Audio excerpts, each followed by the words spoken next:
We have traveled all over East Africa, finding hardworking farmers who are making a good life on their shambas. We want to learn from them, turn their farms into good businesses, and help them increase their profits.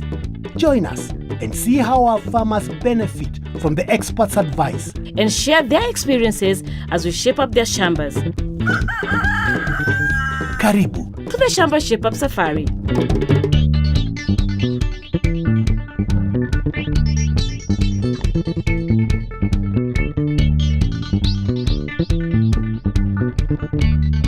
Welcome to Shamba Shape Up.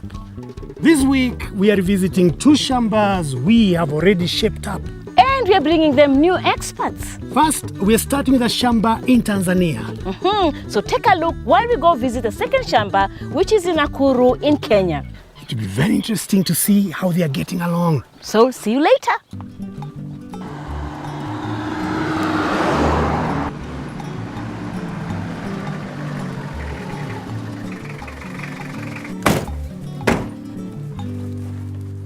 Michael, so how are you? How are you, Michael? I'm fine. Welcome. I see you finished your house and you moved in. Yes, I have moved in. Good. These are huge developments. We are very proud of you. I hope to go beyond there. Next, you will find a car parked here. So, what did you learn last time? Remind us. Well, we learnt about chicken, a lot about the farm and growing maize, and we had a demo on potatoes. So, how did it benefit you? The result was satisfactory, but now that you've come again, I hope to learn more. The chicken did well, and very well, and will add more very soon. How is the maize? The harvest was good in the last season, but I hope for better production. Good. Now that we are here, I think the best thing to do is start with maize so that we make sure you get even better production. Michael, the last time we were here, we did a soil test and you got advice on the kind of fertilizers to use. What have been the results? Last season, I grew about 4 acres. From the 4 acres, I got about 75 bags. To me, that was not enough. It's like 1 acre did nothing. Professionally, an acre produces 25, 30, 35 bags if a farmer follows good agricultural practices. So to get 75 bags from 4 acres, that harvest is still low. So what should Michael do to improve his production? There are best agricultural practices for growing of maize. We advise farmers to use certified or hybrid seeds because they have better production rates, and also there is the use of fertilizers. We have manure which is basically hard to come by in our areas, as 1 acre needs about 10 tons and above of a well-rotted manure. So, to get 10 tons for someone planting 4 to 5 acres is not an easy task. So we advise farmers to use industrial fertilizers, and for planting, we recommend Maize from Maize Company, NPK 23-10-15, which has magnesium, sulfur, and zinc. Planting fertilizer is very important as we say that the phosphorus helps the plant to develop good root network and healthy roots and stem. When a plant has many good and well-developed roots, it helps the plant get enough nutrients from the soil, water, and air, and this helps the plant grow faster and produce more. For example, if you look at this maize, it has big roots and are many, which means this maize or this farm has been planted using NPK fertilizers. So the main work of phosphorus is to develop big roots and many that will help the plant pick up nutrients from the soil. Also, for example, if you look at this seedling, the farmer didn't use a planting fertilizer. So you'll see the roots are thin, chipped, and few, and even the stem is smaller if you compare this with the one the farmer has used planting fertilizers. So, planting fertilizer is a very important ingredient for good growth and better harvest in 1 acre of your farm. And for top dressing, you top dress when and which fertilizer do you use? For top dressing, we recommend that you use maize fertilizer that has nitrogen, urea. And the right time to top dress is after 21 days and use urea. And you can also top dress when they are about to tassel. If you look at the leaves, at the top, they are almost tasseling. You can top dress again. And 1 acre needs 1 bag of urea. So, it is twice. The first phase is after 21 days and when it is tasseling. When top dressing, how much fertilizer do I use per plant? We recommend that each plant gets a soda bottle top or teaspoonful, almost 10 to 15 grams. And you are supposed to top dress when the soil is moist, and if possible, do it in the evening. Nitrogen-based fertilizers evaporates, but if the ground is too wet, the fertilizer will sink deeper into the ground, what we call leaching. So, you top dress when moist and if possible in the evening, so that it can be taken by the plant before it is lost. With the advice he's heard, Michael's maize should do even better next year. He can be sure to get 25 to 35 bags from 1 acre. Okay, I will use this education well, and I'm sure in the next season I will make that harvest. Last year, we helped Michael improve his chicken house and we taught him how to feed his broiler chickens properly. He did so well. I want to find out what happened. So Michael, since we were here last time, how many chickens did you keep? First, I had 300 chicken. Initially, they did well.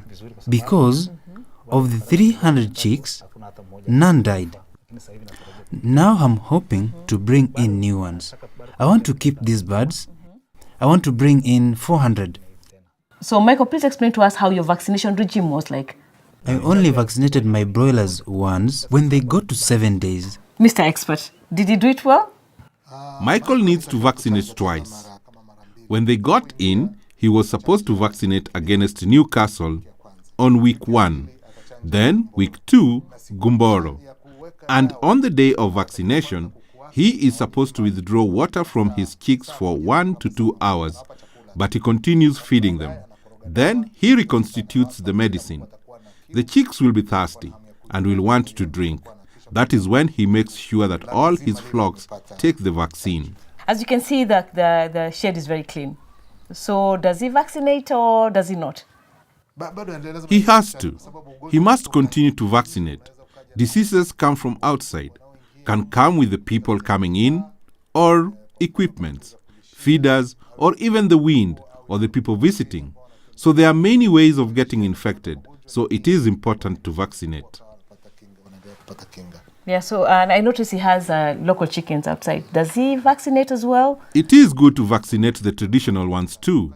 So when vaccinating the closed-in chicks, do the same for the ones outside. How will I know the signs of these diseases on broilers? That this is Newcastle and this is Gumboro? How do I know? This disease have different symptoms. For Newcastle, the symptoms are mass deaths of chickens, but sometimes they can die just a few. But if you have traditional chicks, you will notice that they are not growing and not laying eggs. Other signs are chickens will not be eating. Some will be coughing, others will be panting. In a group, you will find they have watery diarrhea and mainly greenish. They will also have stiff necks and the wings will be dropping. For Gumboro, mostly, this attacks from week 3 to 5 on chicks, and they will be dying very fast and in many numbers, and their wings will also sag. In addition, they will be panting and will not be eating well and may die without you seeing any signs. But if you consult a doctor, he can skin the chicken, and you will see blood stains like it has been hit. That will be internal bleeding. It is very important to vaccinate because you cannot cure Newcastle or Gumboro. For Newcastle disease, there are 3 ways to vaccinate. First, You can mix the vaccine with drinking water and the birds can drink the vaccine. The best way though is to put the vaccine in the eye or the nose of each chicken so you can be sure that every chicken has been vaccinated. The vaccine for Newcastle is called Temevac in Tanzania, Avivax in Kenya, and Kukustar in Uganda. Now, no time to waste. We have to get back to Kenya and all the way to Nakuru to see how Peter and Virginia are getting on. See you after the break. If you'd like to receive all our Shamba Shape-Up leaflets, SMS the word all together with your name and address to 30606. If you'd like to receive just the leaflet for this Shamba, SMS the name of the farmer together with your name and address to 30606.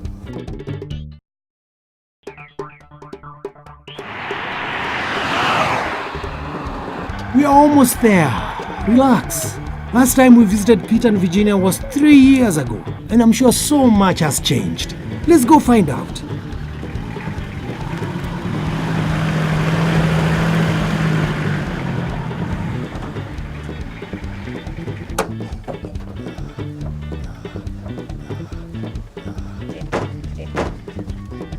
Hi. Hello.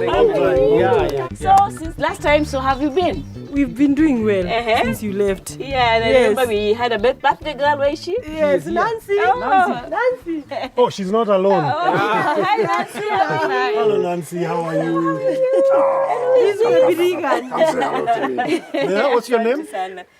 So anyway, last time we were here, we shaped up the living things. We had the cows, the goats, and the soil, the earth. And it felt very, very good. Now this time is different. We are here to shape up your paper. Okay. That means what? Finances. Your money. Money. Okay, thank you. Yes. And leave you here more shaped up. Okay, thank you. Can we start the work now? Yes. All right, let's look around. All right.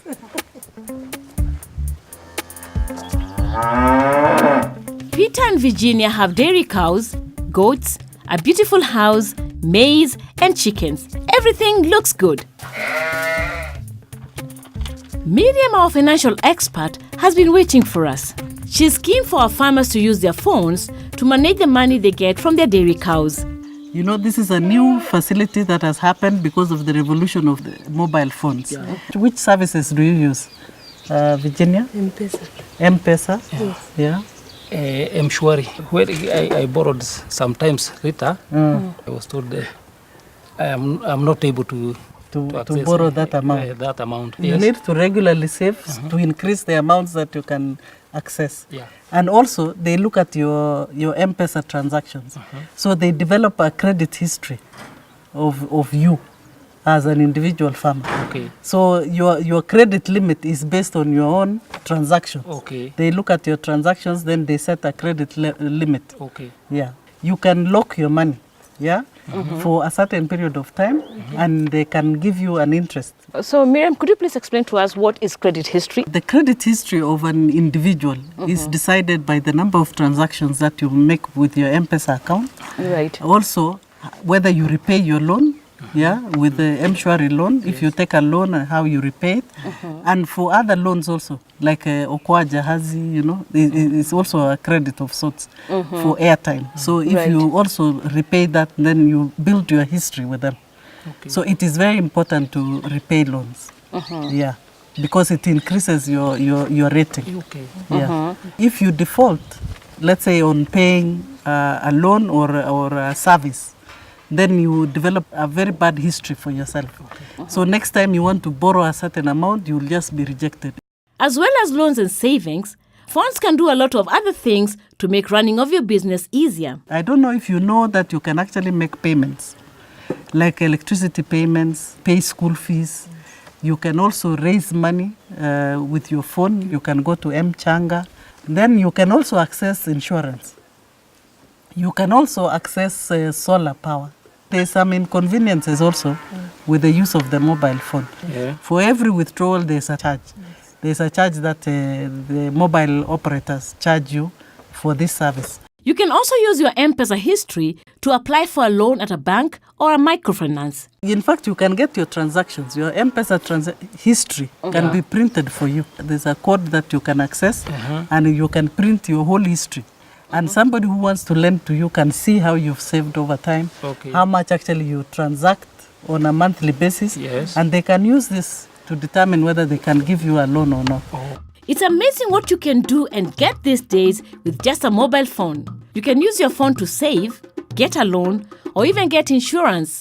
If you want to save, you just send money from your M-Pesa or mobile money to the savings account. Some of these savings accounts pay you interest so that your money is always working for you. If you have a mobile savings account, you can apply for a loan on your mobile wallet. The bank decides how much to lend you based on your savings, airtime, and payments history. Mobile loans are small and have to be paid back soon, so only use them for emergencies or other urgent things. You can also get insurance with your phone. For crops, look for seed packets that show insurance. Inside the bag, there's a scratch card with a code that you SMS. If you send the insurance code to the number on the card, you'll be insured against drought. So, if it doesn't rain, you'll get your money back. Remember to check the cost of using any service before trying it. Now we know how mobile phones can help us manage our money better. We need to make sure Peter and Virginia can manage their whole farm as a business so they can keep growing. We've invited an expert from FAO to help us. There they are. Virginia and Peter. Now this is our expert. Shall we get in? All right, come on in. Now, Peter and Virginia, let me ask you, how many cows do you have? 4. Chickens, how many? We only have 2. Why is that? They all died. Yes, I was left with only 2. Yes, we didn't keep any record. You didn't keep any record Yes. at all. Yes. All right. Elizabeth, Yes. you've heard from the farmers, they don't keep any records at all. Now, how can you help them? If we had kept records, for example, for the chicken, there's something called a vaccination program, which you would have had records to know after how often do you vaccinate your chicken. And now you would have followed that. That would have been like a reminder that you vaccinated 2 weeks ago, you need to be vaccinating now. So records are very important. First, to know where you are coming from. And if you lose, what exactly is the loss to your farming as a business. Now, Peter and Virginia, let me ask you, are you running your farm as a business? Yes. Are they? If you keep records, then it helps you now tell whether you are running it as a business or not, because you'll differentiate when there are profits and when there are losses, depending on the cash in and the cash out, which we usually say you cannot keep in the mind, but you need it written somewhere. Keeping records is a must for any farmer. The next step is to write a business plan. A business plan keeps you focused on your main aims, and you can use it at the bank if you want to get a loan. Business plan, we say, is a tool to put the business together. A tool to help you know where you are coming from as a business, where you are now as a business, and where you want to go as a business. So we will go step by step, and we'll start with the first one, which we say is the production planning. Production planning, you have 4 dairy cows. One of them is already in milk. Are there any that are pregnant? Yes. We say they are in calf. So we say in production planning, you have one that you are milking. Another one is in calf, probably for 6 months already.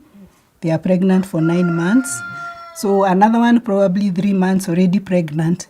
It means you are planning your production so that at no particular time are you not without milk that you can sell and consume in the house. First, plan to always have something to sell in a production plan. Then the second one is what we call the marketing plan. The marketing plan is who are your buyers? Who are your customers for the milk?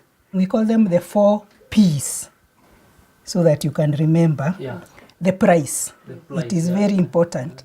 If people are selling at 30 shillings, you can't sell yours at 35. Nobody will buy.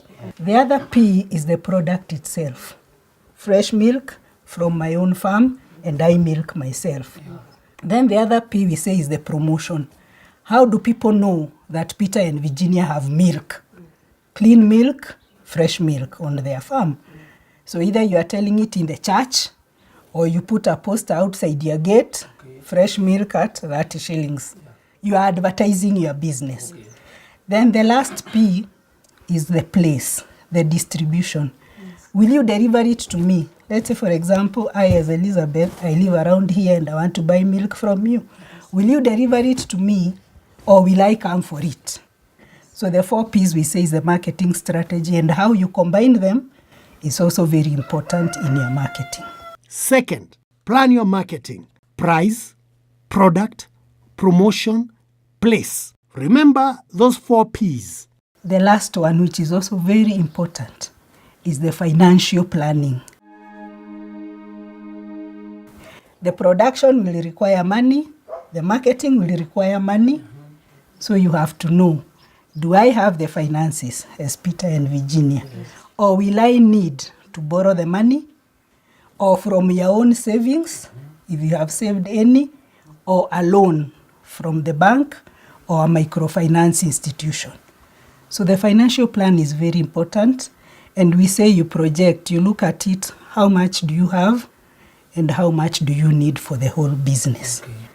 When you now put that on paper is what we call a budget, because you have planned your finances depending on your business activity.